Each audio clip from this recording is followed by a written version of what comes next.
क्या कर सकते हैं, क्योंकि अब जैसे कि हम देखें कि एक सिंपल मेंटालिटी की जो लोगों की होती है कि अगर जॉब कर रहे हैं तो 1 से 15 के बीच में सैलरी आ ही जाएगी खाते में, तो उनके पास वो बैकअप रहता है कि नहीं, वो माइंड से सेफ होता है कि नहीं मेरे 1 से 15 के बीच में आ ही जाएगी।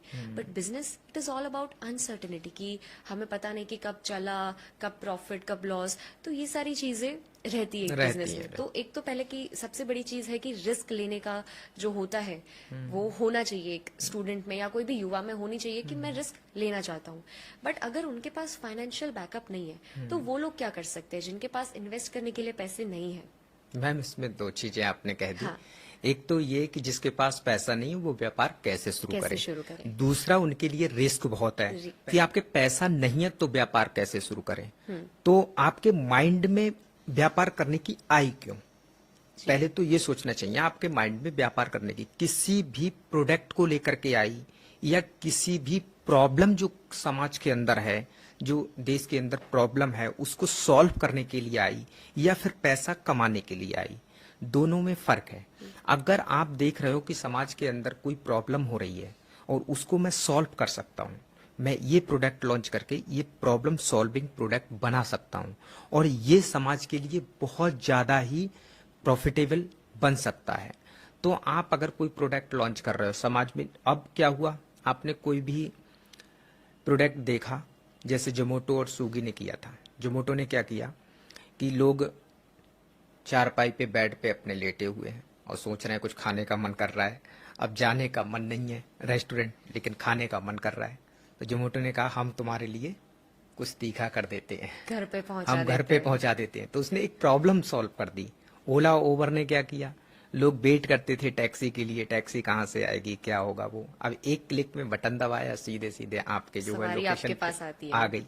तो एक जो प्रॉब्लम अगर सॉल्व करना आप जानते हैं, आपके पास पैसा नहीं है, तो आप क्या करते हैं, आपने कोई प्रोडक्ट, कोई समाज के अंदर प्रॉब्लम पकड़ी और उस पर कोई प्रोडक्ट बनाने की सोची। उस प्रोडक्ट पर पूरी आपने डेस्क बना ली, पिच डेस्क बना ली और जाकर के किसी भी इन्वेस्टर को आप पिच कर सकते हो, किसी को पार्टनर बना सकते हो। मेरे पास आइडिया है, तेरे पास पैसा है, हम पार्टनरशिप में आ जाते हैं और वो शेयरिंग हम डिसाइड कर लेंगे किस लेवल पर क्या शेयरिंग होगी हमारी। लेकिन आपके अगर आइडिया में दम है और आपको एक्शन लेने की क्षमता है, तब आप बिना पैसे के भी बिजनेस कर सकते हो। आपके आइडिया में दम है, आपके प्रोडक्ट वास्तव में प्रॉब्लम सॉल्विंग प्रोडक्ट है, तब आप जो है कर सकते हो। अब आते हैं हम दूसरे क्वेश्चन पे आपके, कि इसमें रिस्क बहुत होती है। जी। अगर मैम आपको एक बात बताऊं, इंडिया के अंदर कितने लोग बिजनेस करना चाहते हैं? बहुत सारे लोग। अगर डाटा देखा जाए तो 93% लोग बिजनेस करना चाहते हैं, लेकिन कर क्यों नहीं पाते हैं? रीजन ये है, उनके अंदर एक्शन लेने की क्षमताएं नहीं होती हैं, और कर भी लेते हैं तो वो उसमें से भी 90% लोग फेल हो जाते हैं। फिर दोबारा से उन्हें एक्शन लेने की क्षमता नहीं होती है। तो ऐसे ऐसे करके जो फेलियर, जो माइंडसेट बना है लोगों का कि बिजनेस में वो फेल बहुत हुए, बिजनेस में फेल बहुत हुए, बिजनेस में फेल बहुत हुए, ये जो माइंडसेट बना है ये डरावना माइंडसेट बन गया है। अब मैं दूसरी चीज बताता हूं, आपका माइंडसेट अगर किसी भी प्रोडक्ट को लेकर के है और दूसरा हार्ट सेट अगर आपका किसी प्रोडक्ट को लेके है, दोनों में अंतर है। जिसमें आपका दिमाग कर रहा है, उस प्रोडक्ट को आप माइंडसेट को लेकर के अगर चलोगे तो शायद आप प्रोडक्ट ना लॉन्च कर पाओ। लेकिन आपका दिल चाह रहा है कि ये मुझे प्रोडक्ट प्रॉब्लम सॉल्विंग है और ये मुझे जीत दिलाएगा। जहां दिमाग और दिल दोनों जब कनेक्ट हो जाते हैं उस प्रोडक्ट से, तो आप समझ लीजिए एक समाज के अंदर एक प्रॉब्लम सॉल्विंग प्रोडक्ट बना सकते हो। शुरू से बचपन से ही हमको ये सिखा दिया जाता है कि जब बच्चा छोटा बड़ा होता है, उंगली पकड़ के सिखाते हैं उसको, धीरे धीरे करके वो बड़ा होता है। जैसे ही बड़ा होता है वो उसको पहले से ही बेटा संभल के जाना, कि बहुत क्या कहते हैं ठग लोग मिल जाएंगे आपको, कि स्कूल को जाओ थोड़ा देख के जाना। हर चीज में उनको जो है डरावना महसूस किया जाता है। ऐसे ही जब व्यापार करने जाता है, देख ले यार वो बंदा फेल हो गया है, पैसा उसने भी लगाया था व्यापार में, वो फेल हो गया। कोई प्रोडक्ट लेके आता है, कोई आइडिया, देख बहुत सारे मार्केट में प्रोडक्ट है, कहाँ बिक रहा है, कोई कोई नहीं बिक रहा है। तो ऐसा जो माइंडसेट बना दिया है अपने देश का, भारत देश में इस समय बिजनेस को करना बहुत मुश्किल सा लगता है लोगों को, आपको बताएं। लेकिन एक्चुअल में बिजनेस कोई मुश्किल पार्ट नहीं है, क्योंकि हम अगर जिसकी जॉब कर रहे हैं वो भी एक बिजनेस का ही पार्ट है। अगर देखा जाए, हम थोड़ा एक मील का पत्थर बने हुए हैं उस बिजनेस का, क्योंकि हम काम कर रहे हैं किसके लिए कर रहे हैं, उस बिजनेस के लिए कर रहे हैं। लेकिन हमारी सोच बस लिमिटेड हो गई है, हमें इतना ही काम करना है। बिजनेसमैन को क्या करना होता है, पूरे ऑर्गेनाइज को रन करना होता है। बस हमको अपना सिस्टम जो है बड़ा करना है। दूसरा, आपने कहा पैसा नहीं है लेकिन बिजनेस करना चाहता है, तो आप कम रिसोर्सेस में कैसे करें। तो ये चीज आप सीख सकते हो भगवान श्री राम से। भगवान श्री राम जब अयोध्या से वन के लिए गए थे तो उनके पास कोई रिसोर्सेस नहीं था, लेकिन उनका जो गोल था बहुत बड़ा गोल था। अगर रिस्क लेने वाली बात कही थी आपने, अगर राम जी के उसमें दो प्रॉब्लम आई। पहली प्रॉब्लम क्या थी, एक तो वनवास मिला उनको 14 वर्ष का। दूसरी प्रॉब्लम क्या आई, दूसरी प्रॉब्लम आई उनकी पत्नी का हरण कर लिया रावण ने। अगर इन दोनों प्रॉब्लम को उनके जीवन से हटा दिया जाए, क्या कोई राम राजकुमार को भगवान कहेगा?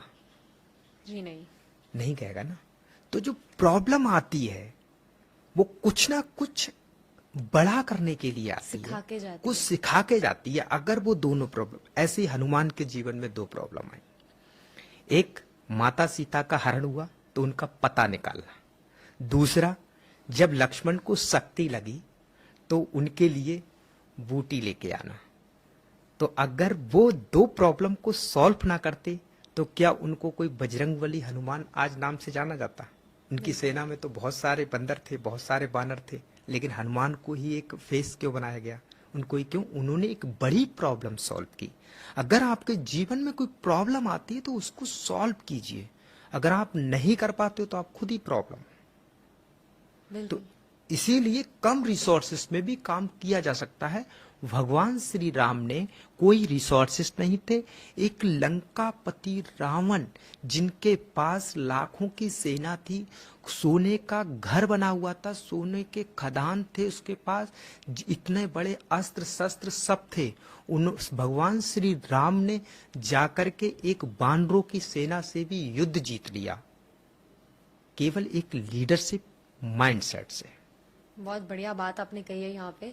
और जैसे कि आपने बताया कि उनको एक पूरा पिच डेस्क बनाना चाहिए जिसके पास पैसे नहीं है उसको। तो जैसे हम देखते हैं ना आजकल बहुत सारे ऐसे चीजें अभी इंडिया में तो इमर्ज हो रही है, जैसे funding partners, shark tank India जो पूरा शो आता है वो इसी चीज पे बेस्ड है कि कोई अपना है अपना आइडिया लेके आए, इधर पिच करे, जो इन्वेस्टर्स बैठे हैं सामने उनको पिच करे, उनको अच्छा लगा वो इन्वेस्ट करेंगे और उनके बिजनेस में आगे उनको हाथ बटाएंगे। राइट।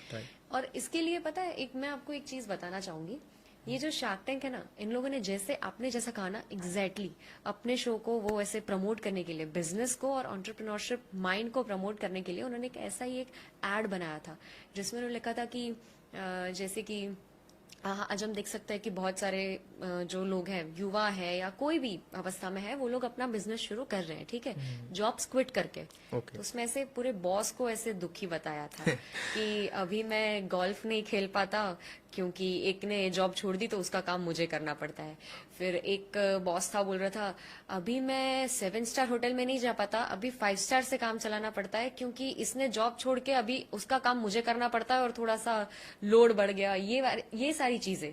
और उसमें नीचे लिखा था do not apply to shark tank, क्योंकि आपका ये करने से आपके जो बॉस है वो सारे ये उनकी हालत हो जाएगी। मतलब पूरा अपोजिट करके दिखाया उन लोगों ने। बट वो जो चीज थी उससे एक बिल्कुल ऐसा ही मैसेज, जैसे आपने अभी कहा ना, बिल्कुल सेम मैसेज उनके इस एड से पोर्ट्रे हो रहा था। इसके लिए मैं आपको मैम थोड़ा रोकना चाहूंगा। हाँ। ये तो इंडिया का माइंडसेट रहा है हाँ। कि थोड़ा अपोजिट। आप बताओ, फिल्म देखती हो? हाँ जी। हीरो कैसे दिखाया जाता है? हीरो आपको हाँ। दिखाया जाएगा पंचर जोड़ने वाला होगा, वो गरीब होगा, फटी झोपड़ी में रहता होगा, जी। उसको हीरो दिखाया जाएगा। और विलेन कैसे दिखाया जाता है? विलेन जिसके पास में लग्जरी घर होंगे, लग्जरी पावर गाड़ी होंगी, पावर होंगी, पैसा होगा, उसको विलेन दिखाया जाता है। तो ये पहले से ही बताया गया है, आपको हीरो बनना है तो गरीब रहो, आपको हीरो बनना है तो गरीब रहो, अगर आप ज्यादा पैसे वाले बनोगे बिलियन कहलाओगे।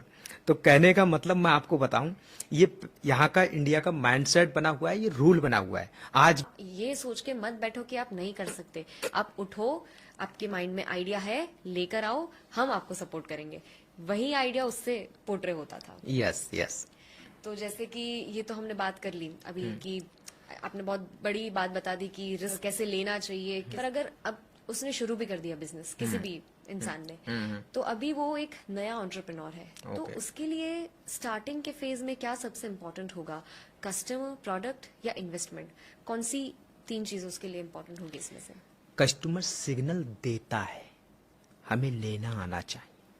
वो चाहता है कि मुझे कैसा प्रोडक्ट चाहिए, तो कस्टमर के माइंड को पढ़ना पड़ेगा, आपको समझना पड़ेगा, मार्केट की एनालिसिस करना पड़ेगी कि मार्केट में जो प्रोडक्ट लॉन्च करना चाहता हूँ।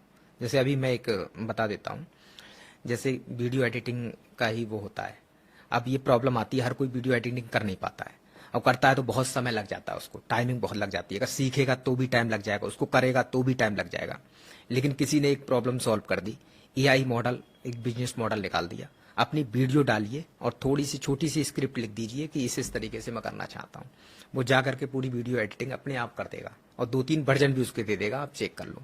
एक प्रॉब्लम सॉल्व कर दी क्रिएटर के लिए, उसने एक प्रॉब्लम सॉल्व की, तो ये प्रॉब्लम जब सॉल्व हुई, अब वो तो चाह रहा था अरे मेरा तो टाइम वेस्ट नहीं होगा, मैं सीखूंगा नहीं, ये नहीं है इसमें, तो 1 मिनट में क्लिक में काम हो गया। तो एक प्रॉब्लम सॉल्व हुई और इससे क्या हुआ, एक बिजनेस हो बन सकता है, इस प्रोडक्ट से बिजनेस बन सकता है। तो एक छोटा सा माइंड में कस्टमर को जरूरत क्या है, उसको प्रॉब्लम कहाँ हो रही है, उसको प्रॉब्लम हो कहाँ रही है, उसको समझना चाहिए। दूसरा आपको बताऊं, कस्टमर को जब आपने प्रॉब्लम देख ली, अब मैं सॉल्व कैसे कर सकता हूं इसको, फिर प्रोडक्ट पे जाना चाहिए, फिर उसको प्रोडक्ट पे जाना चाहिए। अब मैं प्रोडक्ट बनाता हूं, फिर भी उसका क्रॉस चेक करना चाहिए, अपना प्रोडक्ट जो है सैंपल में उतारना चाहिए। एकदम नहीं कि पूरा प्रोडक्शन करना शुरू कर दिया तो वो फंस जाएगा, उसको सैंपल में उतारना चाहिए, कुछ सैंपल्स देना चाहिए, कुछ समझना चाहिए कि मेरा प्रोडक्ट चल रहा है नहीं चल रहा है, या क्या क्या इसमें और सुधार कर सकता हूं, नए इनोवेशंस क्या कर सकता हूं इसके अंदर, उस प्रोडक्ट में। फिर जब प्रोडक्ट वो लॉन्च करेगा, मार्केट में नीड जनरेट कर देगा, और आपके पास में कस्टमर होगा, आपके पास प्रोडक्ट होगा, तो इन्वेस्टमेंट तो अपने आप आएगा, इन्वेस्टर तो अपने आप आएगा। जब आपके पास कस्टमर भी है, आपके पास प्रोडक्ट में भी दम है, तो इन्वेस्टर तो अपने आप आ जाएगा। तो ये तीनों का जो कॉम्बो है वो जाकर के बिजनेस रन कर देता है। फिर आप ऐसा कोई अगर एग्जांपल शेयर कर सके तो, कि जिसमें वो चीज आई थी इस नीड को देख के, फिर उसने मार्केट में लॉन्च किया, नीड क्रिएट किया, और फिर उसके पास इन्वेस्टमेंट आ गया, ऐसा अगर, या फिर अपना भी अगर आप कुछ बता सकते हैं इसके बारे अरे में। आप जोमेटो को ही ले लो। हाँ जी। जोमेटो ने एक छोटा सा वेबसाइट बना के शुरू किया था काम, कि हम तुम्हें भोजन दिलाते हैं, और 2-3 रेस्टोरेंट से ही खाना दिलाते थे ये, और जाकर के उन्होंने इतना बड़ा एम्पायर खड़ा कर दिया। आज जोमेटो टाटा मोटर्स और महिंद्रा जो है दोनों से बड़ी कंपनी बन चुकी है, 3 लाख करोड़ की कंपनी बन गई। जी। तो और ये उसने- इन्वेस्टर आए इसमें। हाँ, उसने पहले मतलब शुरुआत